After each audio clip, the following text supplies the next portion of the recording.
أيها الذين آمنوا صلوا عليه وسلموا تسليما اللهم صل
সেই জন্য সেই সুবাদে সকলে উচ্চস্বরে জবান করে মন উজাড় করে বা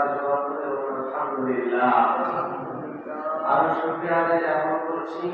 দুরূদ সালাম যেই লক্ষ কোটি দুরূদ সালাম জানাচ্ছি যেই মহান গরিয়ান রব্বুল আলামিন আমাদেরকে যে হাবিবি মুজাহাদ নূরে মুজাসসাল নূরুন আলা নূর নবী মুহাম্মদ রাসূলুল্লাহ সাল্লাল্লাহু আলাইহি ওয়াসাল্লাম আখির জামানার উম্মত হতে পেরে আমরা সকলে উচ্চ স্বরে দোয়া করে বলি আলহামদুলিল্লাহ। আল্লাহ সুবহানাহু ওয়া তাআলা আমাদেরকে দুনিয়ার জমিনে পাঠিয়েছেন। এটা একটা ক্ষণিকের দুনিয়া, যে দুনিয়ার জমিনে পাঠানোর পরে আমার আল্লাহ রাব্বুল আলামিন কাউকে সীমানা করে পাঠান নাই, কাউকে কোনো বিভ্রাট করে পাঠান নাই। কোন দিন কোন সময় কোন টাইমে দুনিয়ার জমিনে আসবে, আবার কোন দিন কোন সময় কোন টাইমে দুনিয়ার জমিন থেকে চলে যাবে, এই হিসাবটুকু আল্লাহ রাব্বুল আলামিনের হাতে নিজের মুকুটে রেখেছেন। আর সমস্ত সবকিছু আল্লাহ রাব্বুল আলামিন নিজে বান্দাদেরকে দিয়েছেন। সেই সুবাদে আমি আপনাদের কাছে বলতে চাই, আল্লাহ রাব্বুল আলামিন যেই কবরের জন্য আমাদেরকে বলেছেন, সেই কবরটাকে সাজিয়ে গুছিয়ে নিজের করে নিজে যাওয়ার জন্য আল্লাহ রাব্বুল আলামিন বলেছেন। আর বললেন, যে ব্যক্তি দুনিয়ার জমিন থেকে আখিরাতের চিন্তা করলো, আখিরাতের পুঁজি করলো, আখিরাতের হিসাব দুনিয়া থাকা অবস্থায় করলো, ওই ব্যক্তি ইমানদার মুমিন হয়ে কবরের মধ্যে প্রবেশ করলো। হুজুর সাল্লাল্লাহু সুবহানাল্লাহ। এই কথাটাই নয় বাবা আমার, এ দুনিয়ার মানুষ দুনিয়ার পিছনে ঘুরবে, এটাই স্বাভাবিক। কিন্তু আমার আল্লাহ রাব্বুল আলামিন বলেন, না না, দুনিয়ার মানুষ দুনিয়ার পিছনে ঘুরবে, কিন্তু এটা স্বাভাবিক একটা অবস্থা হতে পারে না। দুনিয়ার মানুষ দুনিয়ার পিছনে ঘুরবে না। দুনিয়ার মানুষ যেই মালিক দুনিয়ার জমিনে পাঠিয়েছেন, ওই মালিকের পিছনে ঘুরবে, ওই মালিক ওয়ালা হবে, ওই মালিকের পিছনে দৌড়াবে, তখন তিনি দুনিয়া পাবে। কিন্তু সেই ব্যক্তি দুনিয়ার বাদশাহী চায়, ওই ব্যক্তি কখনো আখিরাতের বাদশাহ হতে পারে না। আখিরাতের বাদশাহ হতে চাইলে দুনিয়া ত্যাগ করতে হয়, দুনিয়ার লোভ ত্যাগ করতে হয়, দুনিয়ার মায়া ত্যাগ করতে হয়, দুনিয়ার সন্তানের মায়া ত্যাগ করতে হয়, দুনিয়ার সম্পদের মায়া ত্যাগ করতে হয়। একমাত্র দুনিয়ার বাদশা নয়, আখিরাতের বাদশা হতে চাইলে আল্লাহ সুবহানাহু ওয়া তাআলা জানিয়ে দেন, এ দুনিয়ার জগৎবাসী শোনো, ইয়া আইয়ুহাল্লাযীনা আমানু লা তুলহিকুম আমওয়ালাকুম ওয়ালা আওলাদুকুম। হে ঈমানদারগণ, তোমাদের ধন দৌলত সন্তান সন্ততি যেন তোমাদিগকে খোলা জিকির থেকে যেন গাফেল না করে। তোমার দুনিয়ার কোন সম্পদ, দুনিয়ার কোন অর্জন, দুনিয়ার কোন সন্তান সন্ততি, দুনিয়ার কোন স্ত্রীর মায়ায় যেন তোমাকে গাফেল করতে না পারে। একমাত্র আল্লাহ রাব্বুল আলামিনের জিকির থেকে, আল্লাহ রাব্বুল আলামিনের জিকির থেকে। ও দুনিয়ার ব্যক্তি, ইমানদার মুসলমান, আমার বাবারা ভাইরা রে, গভীর মনোযোগ, গভীর মনোযোগ। আল্লাহ সুবহানাহু ওয়া তাআলা বলেন, ইয়া আইয়ুহাল্লাযীনা আমানু, হে ঈমানদারগণ। ডাক দিলেন আল্লাহ ঈমানদারদেরকে, ঈমানদারদেরকে ছাড়া আল্লাহ ইনসানকে ডাক দেয় নাই। আমার আল্লাহ রাব্বুল আলামিন জানে ইনসানের মধ্যে ঈমানদার আছে, বেঈমানও আছে। ইনসানের মধ্যে কত হাফেজ আছে, ইনসানের মধ্যে আলেম আছে, ইনসানের মধ্যে মাওলানা সাহেব আছে, ইনসানের মধ্যে মুফতি সাহেব আছে, ইনসানের মধ্যে মেম্বার চেয়ারম্যান আছে, ইনসানের মধ্যে মন্ত্রী স্টেটাসে ইনসানের মধ্যে বিভিন্ন রকমের বিভিন্ন জাতের মানুষ আছে। এ আমার বাবারা রে, কিন্তু এতগুলা থাকার পরেও মুফতি মুহাদ্দিস মুহাক্কিক হলেই আল্লাহ রাব্বুল আলামিন জানে মুফতি বড় হওয়া বড় সহজ, হাফেজ হওয়া বড় সহজ, মুফাসসির হওয়া বড় সহজ। কিন্তু আমার আল্লাহ রাব্বুল আলামিন বলেন দুনিয়ার হাজী হওয়া বড় সহজ, কিন্তু ইমানদার হওয়া বড় কঠিন। ইমানদার সবাই হইতে পারে না। ইয়া আইয়ুহাল্লাযীনা আমানুত্তাকুল্লাহ, ইমানদারদেরকে আল্লাহ ডাক দিলেন। সেই ইমানদার যেই ব্যক্তি যার ভিতরে ঈমান আছে, ওই ব্যক্তি ইমানদার হওয়ার পরে ওই ব্যক্তি হাফেজ হোক বা না হোক, মুফতি হোক বা না হোক, মুহাক্কিক হোক বা না হোক, দুনিয়ার আপনি একজন গোলাম মসি হোক, দুনিয়ার আপনি একজন যে কোনো যেই হোক না কেন, আমার আল্লাহ রাব্বুল আলামিন বলে দুনিয়ার মায়া ত্যাগ করার পরে যেই ব্যক্তি আমি আল্লাহর নামের জিকির এবং সিফাতের মধ্যে যেই ব্যক্তি ভুলে না, দুনিয়ার মায়া ত্যাগ করে দেয়, কিন্তু আমি আল্লাহকে যেই ব্যক্তি বলে না, ওই ব্যক্তি হলো ইমানদার, আর ওই ব্যক্তি হলো আখিরাতের হিসাবদারিওয়ালা। জুরি তোমরা সুবহানাল্লাহ।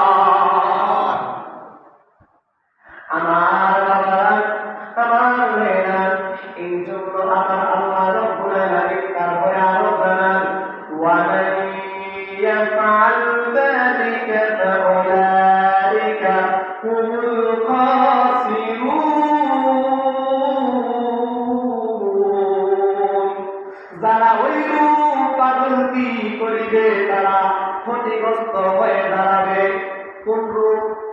ওই রূপ যারা যে ব্যক্তি দুনিয়ার মায়ার মধ্যে ডুবে যায়, যে ব্যক্তি দুনিয়ার মায়া ত্যাগ করতে পারে না, যে ব্যক্তি দুনিয়ার সন্তানের মায়া থেকে আল্লাহর মায়া করতে পারে না, যে ব্যক্তি দুনিয়ার সম্পদের মায়া ত্যাগ করতে পারে না, যে ব্যক্তি দুনিয়ার টাকা পয়সার লোভ সামলাইতে পারে না, আমার আল্লাহ সুবহানাহু ওয়া তাআলা বলেন ওই ব্যক্তি দুনিয়া করে করে ঘুরতে ঘুরতে ঘুরতে ঘুরতে কোন সময় জানি তার হায়াতের জুড়ি শেষ হয়ে যাবে। হায়াত যখন দিন শেষ হয়ে যাবে, ওই দিন মৃত্যু তার সাথে মোলাকাত হয়ে যাবে। মৃত্যু তার সাথে মোলাকাত হয়ে গেলে জেনে রেখো দুনিয়াবাসী, তার জন্য কঠোর কঠোর অবস্থান হয়ে দাঁড়াবে। এমন অবস্থান হয়ে দাঁড়াবে, একটা ক্ষতিগ্রস্ত হয়ে যাবে তার জীবনটা। ওই ব্যক্তির জীবনটা একটা ক্ষতিগ্রস্ত হয়ে দাঁড়াবে। আল্লাহ ওই ব্যক্তির জীবনটা ক্ষতির মাধ্যমে কেন কিভাবে যাবে, ক্ষতিগ্রস্ত হয়ে যাবে কেন, কিভাবে ক্ষতিগ্রস্ত হবে? আল্লাহ সুবহানাহু ওয়া তাআলা বলেন ক্ষতিগ্রস্ত হবে ওইভাবে, হাসরের ময়দানের কথা শুধু তুমি শুনে থাকো, তাহলে সেই হাসরের দিন এমন একটা কঠিন দিন হয়ে দাঁড়াবে যেন দুনিয়ার জমিনের সেই দিনগুলো থেকে লক্ষ লক্ষ কোটি কোটি গুণ বেশি তার সেই হাসরের দিনগুলো তার কাছে মুসিবত হয়ে দাঁড়াবে। ও ইমানদার মুসলমান ভাই বাবারা, দুনিয়ার জমিনের দিনগুলো এক মিনিট সময় গেলে, বিপদের সময় এক মিনিট যাইতে দেখেন বড় কঠিন হয়ে দাঁড়ায়। আখিরাতের দিনগুলো আমার আল্লাহ রাব্বুল আলামিন বলেন যখন মানুষ বিপদগ্রস্ত হয়ে যাবে, দুনিয়ার লোভে ছিল, সন্তানের লোভে ছিল, সন্তানের লোভে ছিল, দুনিয়ার আত্মহারা হয়েছিল, দুনিয়া দুনিয়া করে করে বলতো, আর সেই মানুষটা ক্ষতিগ্রস্ত হয়ে যখন যেদিন মৃত্যুবরণ করলো, সেই মৃত্যুবরণ থেকে আমি আল্লাহ রাব্বুল আলামিনের হুকুম আহকাম না মানার কারণে, ওই ব্যক্তির ঈমান না থাকার কারণে, মুসলমান ইমানদার দাবি হিসাবটা ডান হাতে না পাওয়ার কারণে ওই ব্যক্তির হিসাবের জন্য তিনি হাসরের ময়দানে ছুটাছুটি করবে।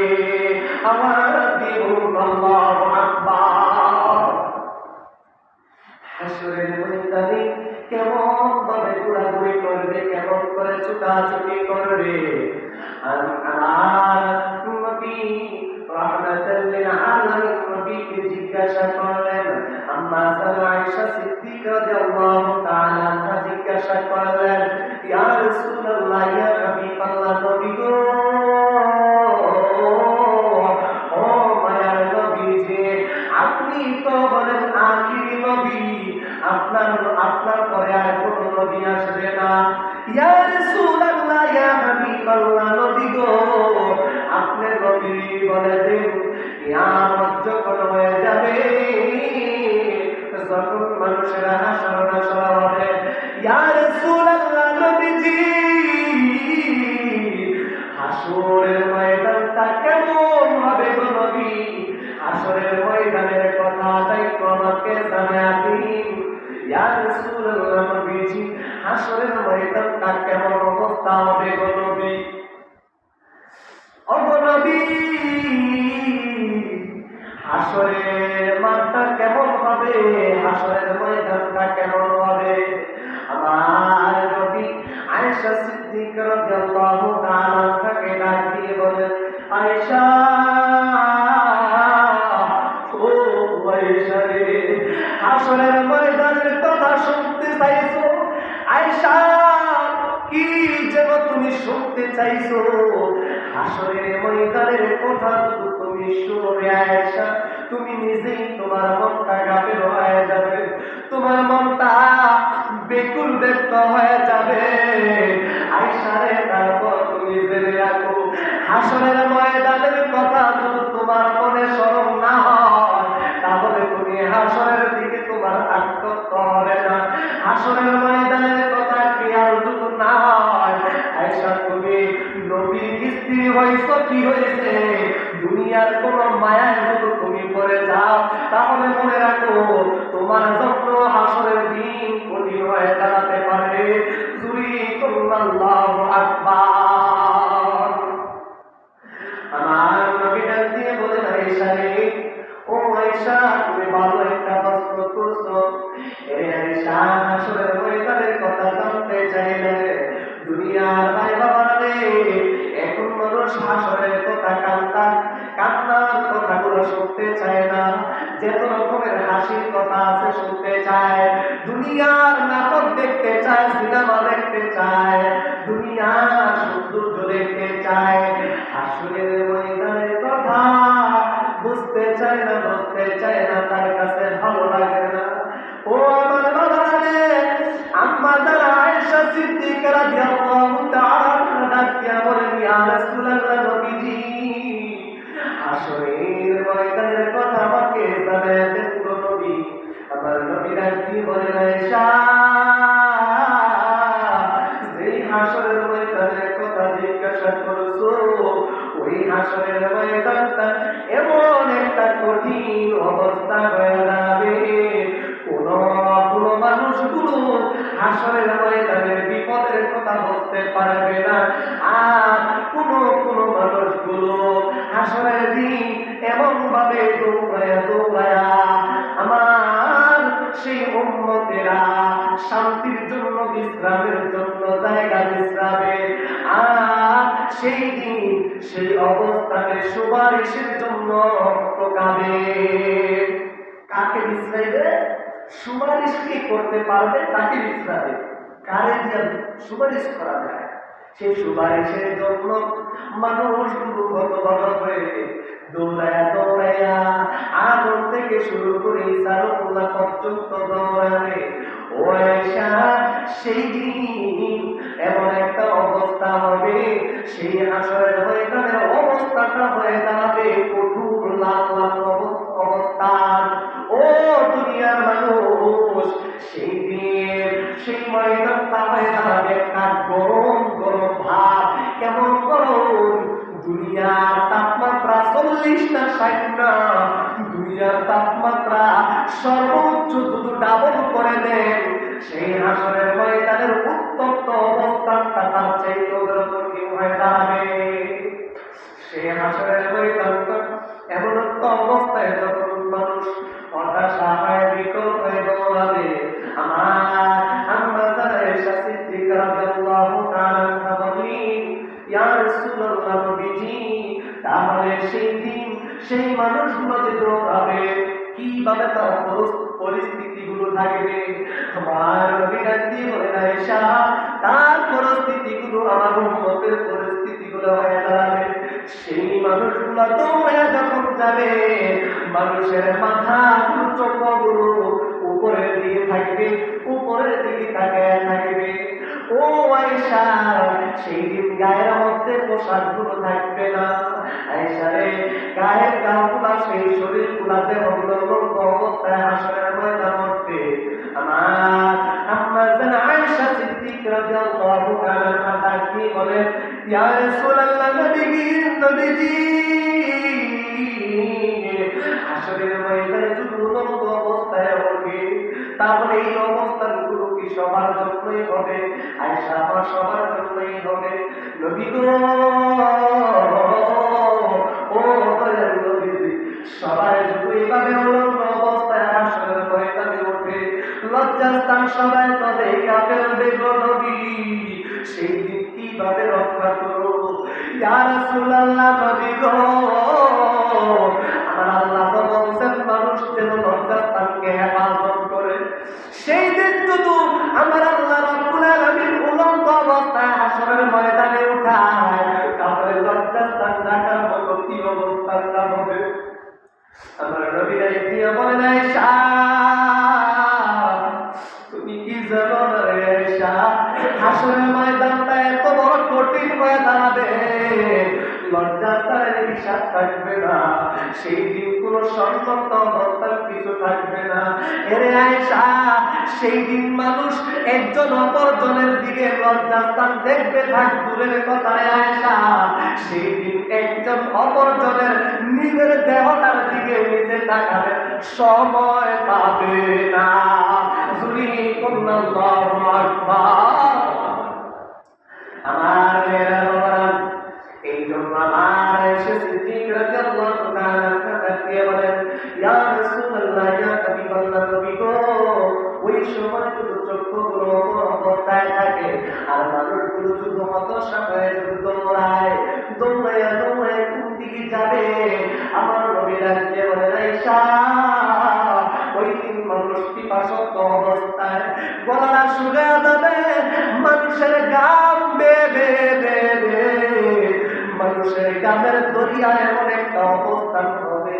আয়েশা, আয়েশা রে, সেই দিন মানুষের গামগুলো সাগর হয়ে দাঁড়াবে, সেই দিন মানুষের ঘামগুলো প্রত্যেকের জীবনের পাপের কারণে কারো হাঁটু পর্যন্ত গামের দরিয়া হবে, কারো এই হাঁটু পর্যন্ত হবে, কারো কাঁধ পর্যন্ত হবে, কারো কোমর পর্যন্ত হবে, কারো এই কাঁধ পর্যন্ত হবে, কারো গলা পর্যন্ত হবে, কারো মাথা পর্যন্ত হবে।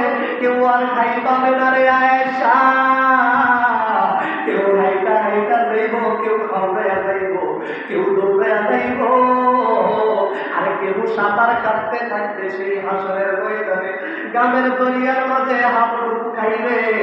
আর আদম থেকে ইসাদুল্লাহ পর্যন্ত সবার কাছে সেই মানুষগুলা দৌড়াইয়া যাবে। আদম থেকে শুরু করে ইসাদুল্লাহ পর্যন্ত কোন নবী রাসূলেরা সেই দিন সেই অবস্থান কালে, বিপদের কালে, বিপদ অবস্থান কালে কেউ সেই দিন সুপারিশ নিজের হাতে নিত না।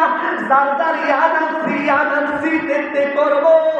ও আয়েশা, সেই দিন তার ইয়ানাফসি করতে করতে সেই মানুষগুলাকে তারা দিব। আদম বলবে, না আমার কাছে সুপারিশ নাই। এইভাবে ইব্রাহিম কাছে যাও, মুসার কাছে যাও, ইব্রাহিম খলিলুল্লাহর কাছে যাও, সমস্ত নবী রাসূলের কাছে পাঠাইব। শেষ পর্যন্ত ও আয়েশা শুনে রাখো,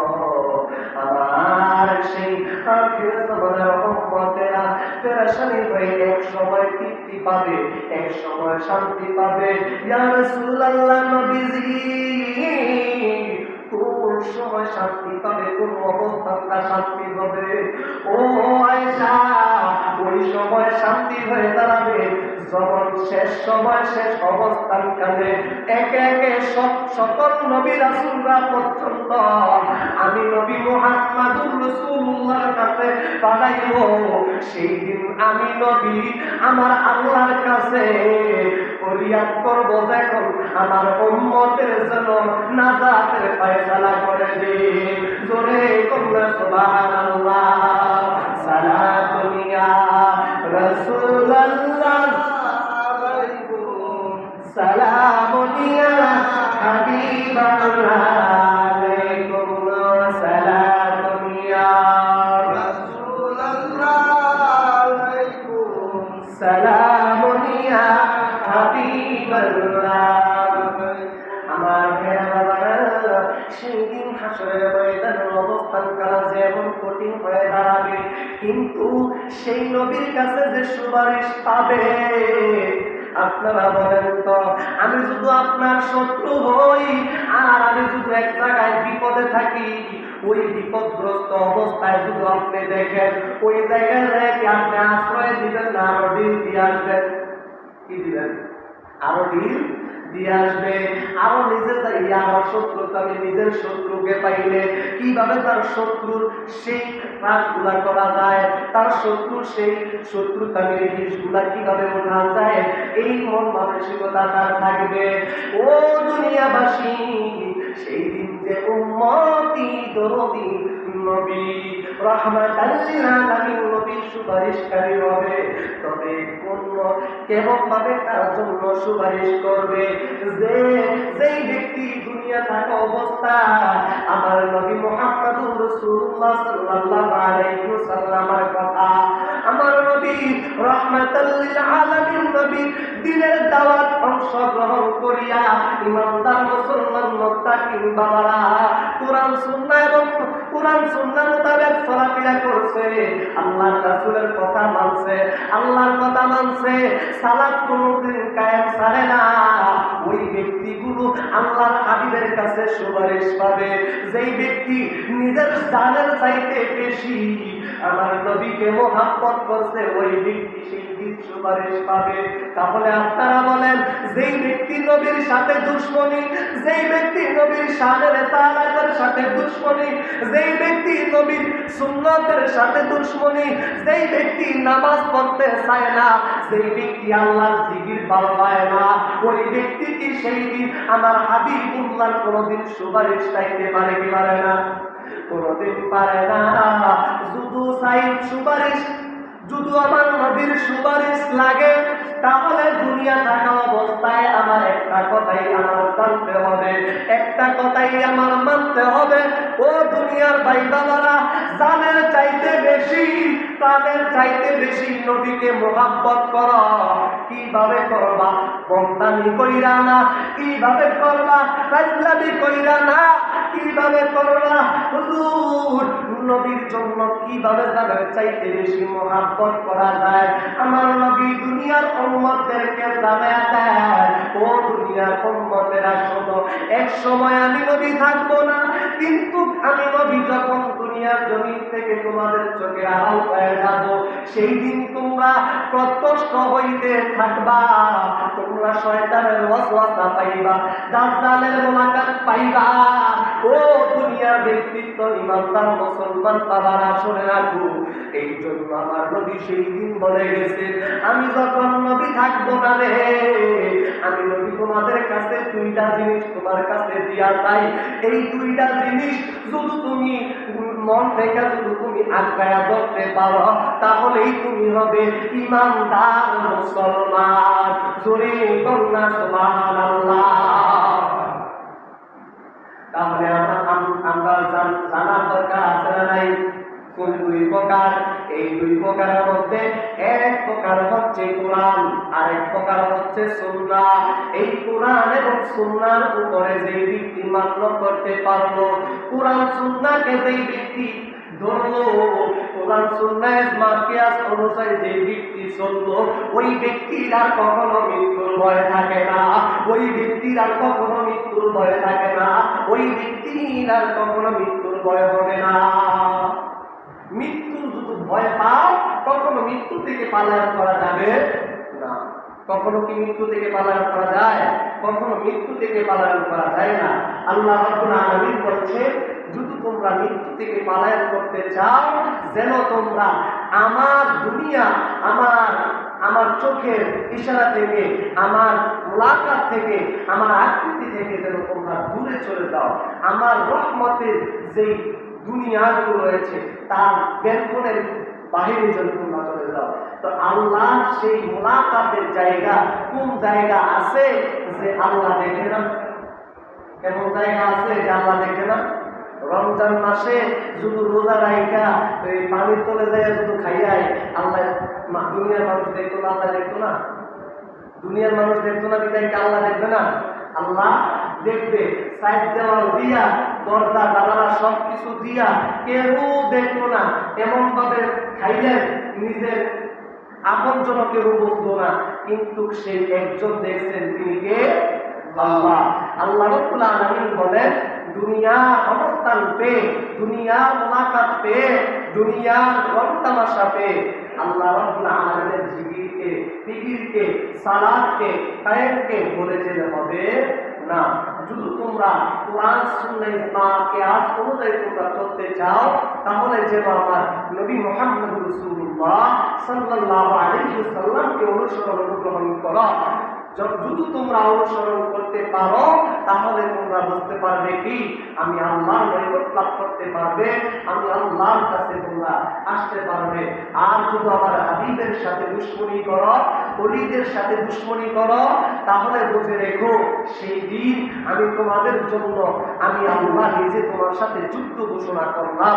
তাহলে দুনিয়ার ব্যক্তিত্ব মায়া ছেড়ে দিয়ে, দুনিয়ার সম্পদের মায়া ছেড়ে দিয়ে, দুনিয়ার সন্তানের মায়া ছেড়ে দিয়ে, দুনিয়ার লোভ বন্ধ করে দিয়ে, হিংসা নিন্দা বন্ধ করে দিয়ে আসল আল্লাহ রাব্বুল আলামিনকে খুশি করতে আল্লাহ রাব্বুল আলামিন যেন আমাদেরকে যেটুকু আলোচনা হয়েছে, এতটুকু আলোচনা অনুযায়ী যেন আল্লাহ রাব্বুল আলামিন কবুল করেন। সকলে বলেন আমিন।